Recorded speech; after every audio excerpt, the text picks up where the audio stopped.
watching Memoakaba and Radom TV so the Edrono, a Cassito no pay. Yamade Cassiano was so meeting Ediocatechi, AJ Sikapafe, and Seminole Interimu ini. And this Amanucon, one woman penny for be was Santia, Chim North and Peswa so one more any Adum Cassiet and Comosimens Necrachi, no Ediama, one man yadia, one more Bejana Tumune, and now it's not domachita be a manisan sequoia fastwa, we no one more train one more NCS since Nina Combe in what the horse support a was Santimanta Muswafo Frank Amwakohine, so no in the shade. Constituency executives and assembly members would be a one more ewo Asante Achim North about 1 person so and ni edesobo ebo Asante Mantamano for Dr. Frank Amwakohene say woye continue say and may be a wade ehwese obetumi ama omanfo ato aba ede age abankrati pani atomo ewo sampeswano eso one century for nhie mo de hye so adom kase ko piase no constituency youth organizer de ma Asante Achim North Wellington Dauda Kwame edin sem say eto yamane boni enim. And the can't say was a church. Say, my man of Nabano. Part executives doesn't know about it. More than 85 to 90% of the branch executives doesn't know anything about it. On my pen, Roma, Region Minister, Edawasi, nobody away. Any program. Nemumuka who say branch for the year in council executives. And even name one much a Sabia to her. Nasasa and much to her. That's what. Moka who said, "Damn quack man." Some movie baha. That's a yes of us on your rejecting one. First Vice Chairman Dema Asante Achim North about 1 person so Collins Ifra and so the same say eto yamane bonino enim.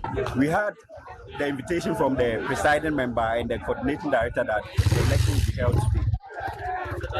Government appointees that were appointed by the party had the opportunity to be there, and they were served with the letters. They were served with letters to come for the election.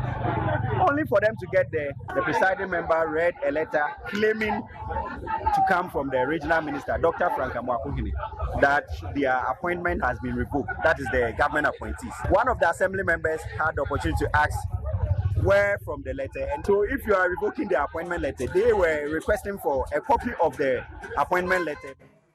Mensne Krachi ya wajinama wana ewoko West Tamimu Halidu or they took Romafo nyine said Dr. Brian Champon or more so as ne for mumwa emanepa ye said beya in Coco Sports Stadium which Messi nesnedade.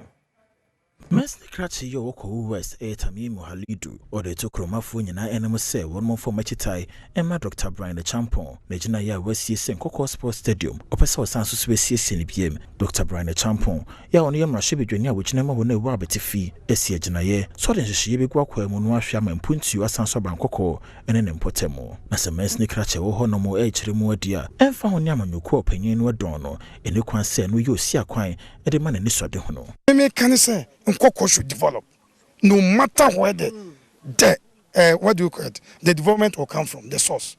So now Champo real sports stadium or some Nkoko akwadwo kon ba ya mamia me ko to dwegu form e panat o maye so obi so aba be boan ya ma ye nya amanyo samo ha me srem ye pempuntu bia osusom o ye metwetwa me nanti ni onyai na Nkoko ntumpo nwachi na hye bedwani a wojinama wona ewo Nkoko mpeso eso Joseph Frimpong enso so de twadom kase enum se kofo ene Ghana fo a mutie nyina ye penipa emputuo ewo nani so a obetumi aboa ankorankore o pesa nipa na o shine honorable Brian Champon ho a unya bi wo Ghana ha bi enu nti delegate a ye beto aba ewo Ghana ha ba bia mesremo enche bia ye beba regions ni nyina mu yetumi ba o yentumi ama o da ye beto presidential aba no obia ntuma honorable Brian Champon na mesremo ni se honorable Brian campaign team no empe attendedie edinfre name calling akutiabo ewini amenyina sanse mi so na no pe kase no memfa ensi midin edwakatechi eje sikapa makramo